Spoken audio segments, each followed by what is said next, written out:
পক্ষ থেকে, ইসলামী আন্দোলনের পক্ষ থেকে, ইসলামী যুব আন্দোলনের পক্ষ থেকে।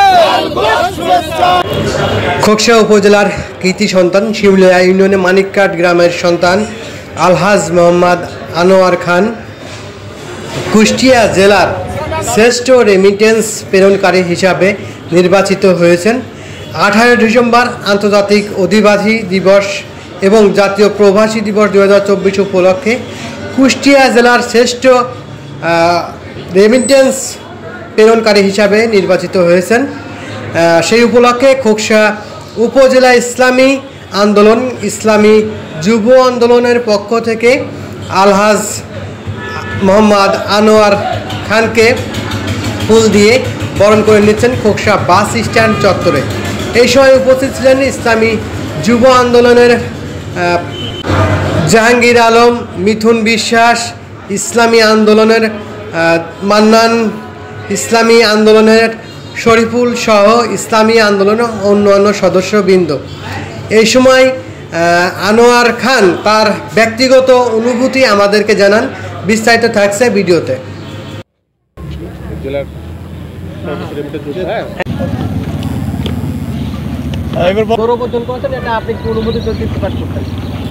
এই দেশে জানেন আপনারা, এবং আমাদের রেমিটেন্সের কিন্তু মুখেই বলে শুধু রেমিটেন্স যোদ্ধা, রেমিটেন্স যোদ্ধা, কাজে কিন্তু রেমিটেন্স যোদ্ধা নাই। আমি ডিসি মহোদয়কে আজকে বলছি, দেখেন আপনি মুখে যদি বলি আমরা রেমিটেন্স যোদ্ধা, রেমিটেন্স যোদ্ধা, কাজে কর্মে প্রমাণ না হইলে কিন্তু সেটা তার কোনো অর্থই আসে না। আর একটা বিষয় সেটা হলো, আমরা 17 বছর আমরা দেখছি এবং 54 বছর দেখছি রেমিটেন্সের শুধু বলা হতো এয়ারপোর্টে সম্মান নাই। এখন দেখেন 5 আগস্টের পরে এখন কিন্তু আলহামদুলিল্লাহ অনেক সম্মান রেমিটেন্স যোদ্ধাদের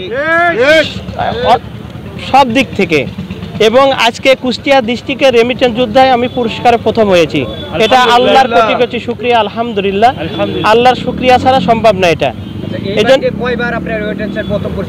না, এটাই প্রথম, আগে তো আর এরকম হয় না, এই প্রথম পুরস্কার। এখন থেকে ইনশাআল্লাহ হয়তো শুরু হবে। আর আমি সবার কাছে দোয়া চাই এবং সবার সহযোগিতা চাই যেন আমরা খোকসাকে রেমিটেন্স যোদ্ধা হিসাবে আমরা খোকসাটাকে মান উন্নয়ন এবং সার্বিক দিকে যত খোকসা কুষ্টিয়া ডিস্ট্রিক্টের ভিতরে খোকসাটারে আমরা মডেল বানাতে চাই আলহামদুলিল্লাহ। এবং আপনাদের সবাই সহযোগিতা চাই। স্কুল, মাদ্রাসা, হসপিটাল, মসজিদ, গরিব, মিসকিন, অসহায় প্রত্যেকের পাশে আমরা দাঁড়াতে চাই। রেমিটেন্স যোদ্ধা আসলে বিদেশের মাটিতে অনেক কষ্টের পরে যখন বাংলাদেশের মানুষের কথা মনে পড়ে তখন কিন্তু বাংলাদেশের মানুষের কাছেই ফিরে আসতে চাই রেমিটেন্স যোদ্ধা। বাংলাদেশের প্রতি ভালোবাসা কিন্তু প্রত্যেকটা রেমিটেন্স যোদ্ধারই আছে। এই হিসাবে আপনাদের যারা সাংবাদিক আছেন আমি আপনাদেরকে ধন্যবাদ জানাই এবং শুকরিয়া জানাই। আপনারা প্রত্যেকেই রেমিটেন্স যোদ্ধাদের পাশে এসে দাঁড়ান এবং ভুল ত্রুটি মানুষেরই হয়, ভুল ত্রুটি ক্ষমার দৃষ্টি দেখে আপনাদের আমাদের পাশে থাকার জন্য বিশেষভাবে অনুরোধ করছি। আপনারা সাংবাদিকতা এমন একটা পেশা যে পেশায় আপনি মহৎ পেশা, এই পেশাটাকে আপনারা কোনো সময় কোনো প্রলোভনে 1000 টাকার কারণে 2000 টাকার কারণে এই পেশাটারে আপনার ঘৃণিত করবেন না।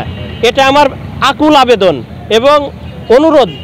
এটা আপনাদের এই দেশের অর্থনৈতিক উজ্জ্বলের জন্য আপনাদের একটা বিশাল ভূমিকা আছে। কিন্তু এই হিসাবে আমি সবাইকে ধন্যবাদ জানিয়ে আমার এই সংক্ষিপ্ত বক্তব্য শেষ করছি। আসসালামু আলাইকুম ওয়া রাহমাতুল্লাহি ওয়া বারাকাতুহু।